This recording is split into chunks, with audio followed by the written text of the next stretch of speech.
All right, listeners, I think you know that we are part of the Radiotopia network, which is basically a network built on the idea that you should support the most creative, independent audio makers around. No one, and I mean no one, embodies the Radiotopia ethos more than Benjamin Walker and his show Theory of Everything. Benjamin, who I've known for a long time, has been making beautiful, personal, sprawling audio documentaries for decades that help us understand the very strange world we live in. And now he has a new series called Not All Propaganda is Art. The new series goes back to the 1950s when Western security agencies like the CIA paid artists, writers, and intellectuals to fight the cultural Cold War. The CIA funds were free. I mean, no one was told what to say. Gloria Steinem, activist who sees the CIA as a sort of enlightened pal or rich uncle, there is another viewpoint. Look, if you're listening to this show, I know you like secret histories. I know you like a mix of culture and politics and shadowy figures.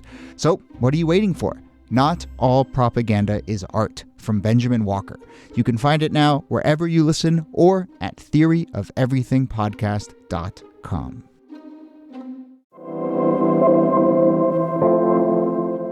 Hello and welcome to This Day in Esoteric Political History from Radiotopia. My name is Jody Avirgan.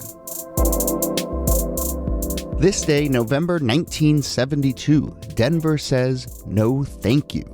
This was the moment when the U.S. city told the International Olympic Committee, the IOC, that it was no longer interested in hosting the 1976 Olympic Games, in this case, the Winter Olympics.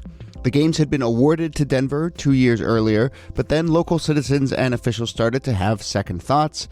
And right at the moment when they would start to really prepare for the 76 Games, they pulled out. And I will say, sitting here in 2022, the 50th anniversary of this story, by the way, there is a bit of an evolution in how we have thought about the Olympics. And I think a lot of places and a lot of citizens are starting to ask questions about the financial and environmental cost of hosting the Olympics. But for this to happen in the early 70s is quite remarkable. You know, they had a sense here. What is the cost? So this is our chance to talk about the political and other costs of hosting these major events, which of course ties nicely into the start of the World Cup, which is happening in Qatar very soon. And there are lots of economic and environmental and moral questions around those games. So we will mostly focus on the 72 games, but here to talk about all of it are, as always, Nicole Hammer of Vanderbilt and Kellie Carter-Jackson of Wellesley. Hello there. Hello, Jody. Hey there.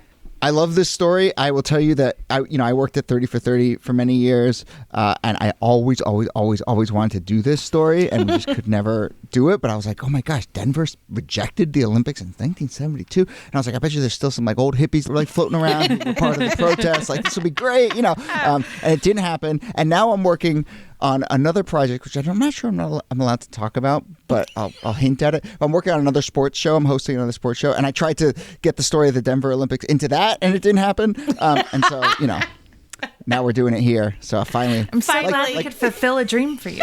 Yes. Well, like the Olympics teaches us perseverance and hard That's work, right. and you will finally, eventually achieve. And Hard work and dedication. My Denver 1972 story. But no, I do love this story for the details, but also just this larger thing of like, oh, you can say no to this stuff, right? Which I think is so powerful, right? Because so many cities have said yes and then ended up screwed, right? And like if you've ever gone to Montreal, for instance, you see like all those decaying buildings from when they bent over to accommodate the Olympics and then just kind of built all this stuff that doesn't get used anymore.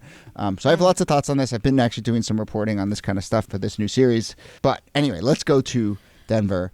The IOC awards the games to Denver 1970. They were supposed to be part of the U.S. bicentennial celebration, Colorado centennial. Why does Denver have to start to have second thoughts? I mean, I feel like if this were even held today, it would probably be a similar response. Denver, the country really is just sort of coming off of a recession. There are high inflation rates. The cost of everything is just astronomical. And I think people are realizing, I don't think we're going to break even on this. I don't think we're going to make money. I don't think we're going to break even. Actually, I think this is going to cause us to be in a world of hurt when this is over. Because, you're absolutely right. When you build all of these stadiums, when you create all of these facilities in order for, tens of thousands, if not hundreds of thousands of people to show up. And then when that 2-week period is over, you're left with the bill, and it's not as lucrative as a lot of people anticipated the Olympics would be. Actually, it's a lot more cost involved, and not just economically, but also when you think in terms of the environment as well. It's costly. Yeah, and it's the early 1970s, which is right when the environmental movement is really gaining steam and popularity in the United States. So this is the time you would expect to see people talking about ecology and pollution and environmental damage.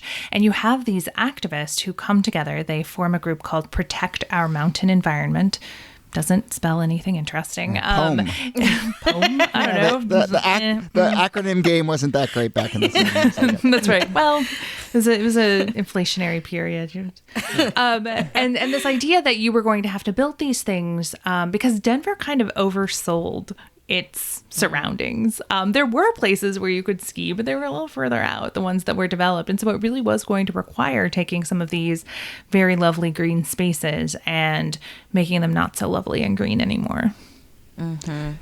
Yeah, and so once you sort of local activists and sort of the towns and communities that were going to be impacted by this started to get their heads around what it would cost and what it would mean, people start to push back because there's thoughts of like, oh, we can move some of the events, to just west of Denver to this town of Evergreen, which has 9,000 people, and the city of Evergreen was like, no, thank you. Yeah. And then, then it starts to push towards, okay, well, there's, we have the skiing and the mountains already, and we can do a lot of events like that, in a place like Vail and Steamboat Springs. Those are like 150 miles away from Denver. So all of a sudden it's like, oh, this is going to be this sprawling, very hard, very complicated thing to pull off. It is also worth pointing out, the context here, like Vail in the early 70s is not the Vail of now, right? Yeah. And it is like this sort of hip. I mean, is Vail the town that Hunter S. Thompson ran for mayor in? Vail is like this sort of weird hippie kind of like outlier place. It is not the private jet kind of spot that it is now. It's not the Aspen and stuff. So, we're talking about kind of like local activists here who are saying, oh, here's this little, and obviously there's a little bit of NIMBYism going on too. It's not just purely environmental do-gooderism, but there is definitely an element here of like, what is this going to do to our mountain communities? I mean, and think about how people would try who wanted to attend the event. You're going to drive an hour and a half, 2 hours to go to a particular event that's not local at all. I think the logistics of all of this fall apart pretty quickly. And it makes sense that, the Olympic Games are not just hard to host in a place like Denver, but even in major cities, it becomes an issue. And might I add, with climate change, I mean, you're not guaranteed snow. You know what I mean? Some of this stuff has to be pumped in. We saw this in recent years where they had to like China, dump in snow. Yeah. And that costs a ton of money. And that really was the way that Denverites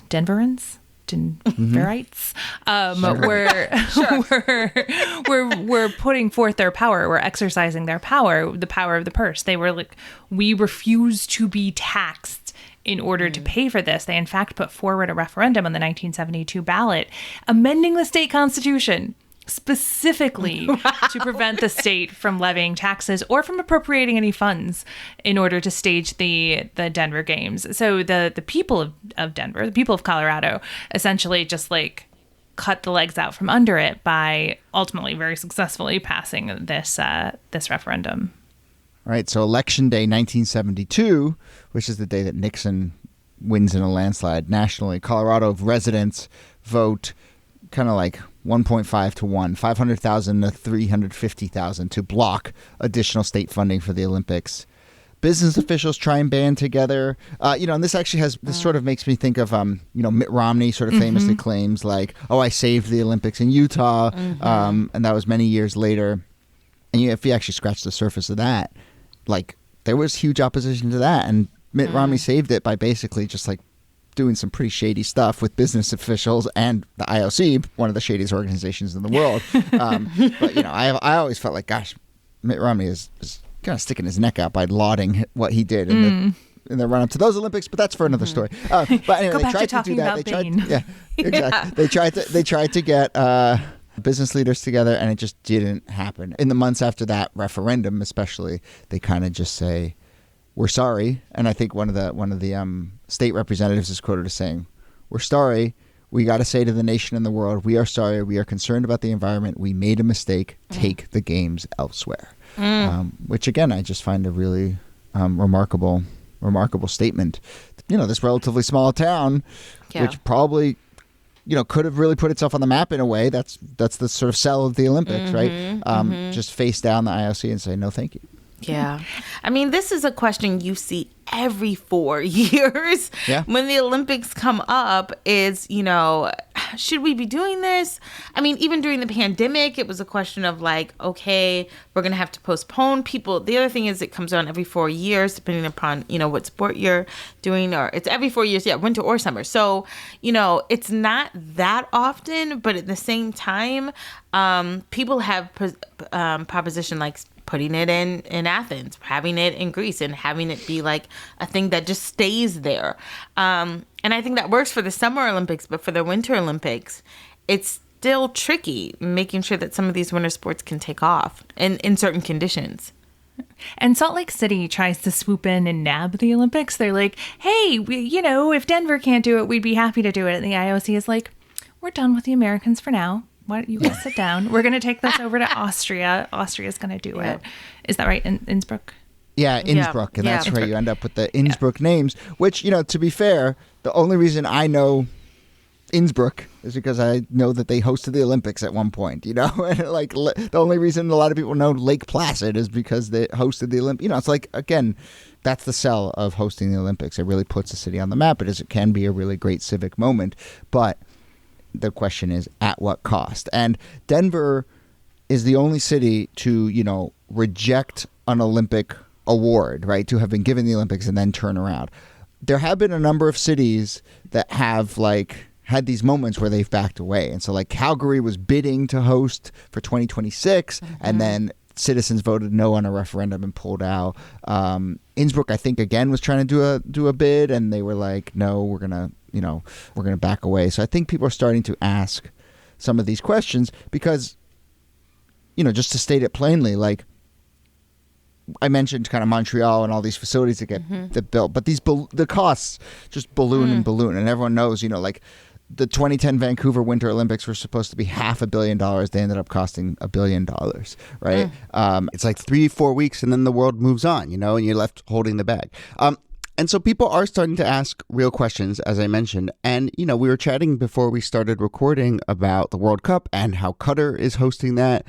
There are all sorts of questions there about the shady way in which Qatar secured the games, the environmental impact of putting on the games, and the humanitarian impact of all the forced labor that they use to build stadiums. So there's a little bit of an analogy here, and I think people are, again, asking those kinds of questions about what Qatar is up to and what our mindset should be going into these games. My question is, who pays when you have something that's like in Vancouver and it's $1 billion? Like, that's bananas to me. It's like, what could you have put that money to in your town, in your city, that you're putting, for 2 weeks? Isn't that something that goes on for the whole year or whatever? It's just, it's mind-boggling to me. Even when you think about the Sochi Olympics, 23 billion or 51 billion. These are stupid numbers, right? Like when you think about how much money is being spent, and also what that money could go towards. I love watching the Olympics as well as the next person does, but I do think at the end of the day, you have to ask yourself, is this worth it? Well, so if I could tell you a little about, I am working on a new series about sports, and we're doing an episode about stadiums, but all of these larger questions about when the city decides to build something big for sports and the cost balloons. And what we've sort of homed in on, and I'm really excited about this piece that we're working on, which will come out next year, and I'll tell you all about it when it comes out. But, it hones in on this very question of no one seems to be just saying, what else could happen, right? And we have to think of these things as civic priorities in the way that we think of everything else, And part of what I've been thinking about is no politician is going to, frankly, lose their job over not having built a school. But lose a sports team or lose a chance to host the Olympics or the other way around, like host the Olympics and have it be successful, that makes a politician's career. And so it's just something about the incentives.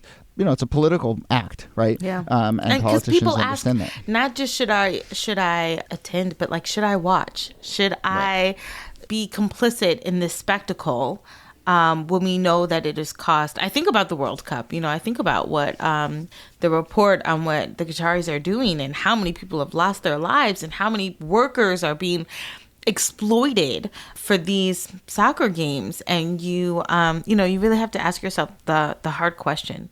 It really does raise some interesting questions, because as you have more and more countries where people are saying, actually, this is bad economically, this is bad environmentally, this is something that hurts people.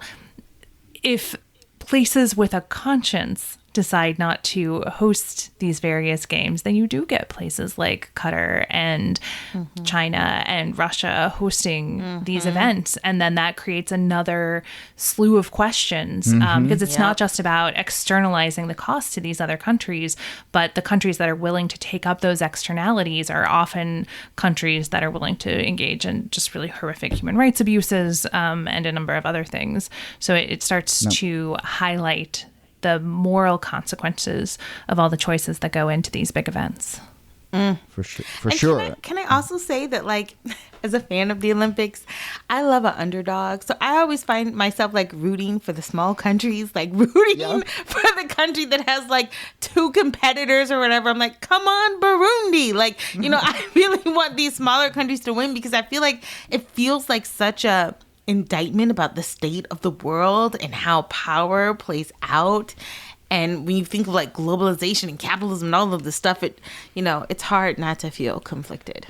So to try and end on a not as conflicted note and with a little bit of hope, and this is something I discovered in reporting this other piece, and we're going to do it in my other piece, but I'll tell you it now. There is one, I think, sort of example of a place that did this the right way. And didn't have to compromise itself in the way that you're pointing out Qatar and other places have. And that is Barcelona in 1992. The Olympics genuinely transformed that city. That was a city coming out of Franco in the 70s. That country was really struggling. Barcelona had spent decades trying to rebuild itself, rebuild its democracy. And people point to the 1992 games as the kind of like culmination of that, both in terms of like, we're showcasing ourselves to the world, this is a new Spain and so forth, but also what they did, and it's complicated, but basically what they did was they took all of their existing sort of civic priorities and retrofitted the Olympics into that. And they basically said, as successfully as I've seen, like, we're going to make the Olympics money work for us. And they built stuff on the backs of the Olympics money that wasn't even really used at the Olympics. It was more like to address other civic priorities and to reshape neighborhoods that they'd been trying to do forever. And it was because, they had this culture of civic organizations where really had a seat at the table. And so of all the examples I've seen, it's one where it's kind of like they made the Olympics work for them. And so I think there is one hopeful example there. But, the lesson there is really just kind of like, again, about priorities. And if we can use the Olympics to sort of fulfill other priorities, great. But people don't really think that expansively, I don't think, going into this stuff. But anyway. I have to say, I didn't think that I was going to get all the way up the hill of hope, but that was a really uplifting story. There you go. Wow. Someone from Barcelona will write in and be like, not so fast. But no, this stuff is very complicated, but it's been very interesting. I love thinking about this. I love the specific Denver story. And as I said, I'm working on a piece about all this stuff. So this is top of mind for me. And I guess this counts as our World Cup preview. Sure. I'm rooting for Costa Rica, of course. I grew up in Costa Rica. They're going to get creamed in the group stages, but nevertheless, they're in. And either of you give a shit? Come on, Costa Rica. There you go. You can be, yes, come we're on, all Team Costa Rica. Great. Team. I think Argentina's actually going to win. I hope Argentina's actually going to win, but for now, we're rooting for Costa Rica. And we'll see. But yes, a very conflicted World Cup is on the horizon. Okay, Nicole Hammer, thanks to you. Thank you, Jody. And Kellie Carter-Jackson, thanks to you. My pleasure.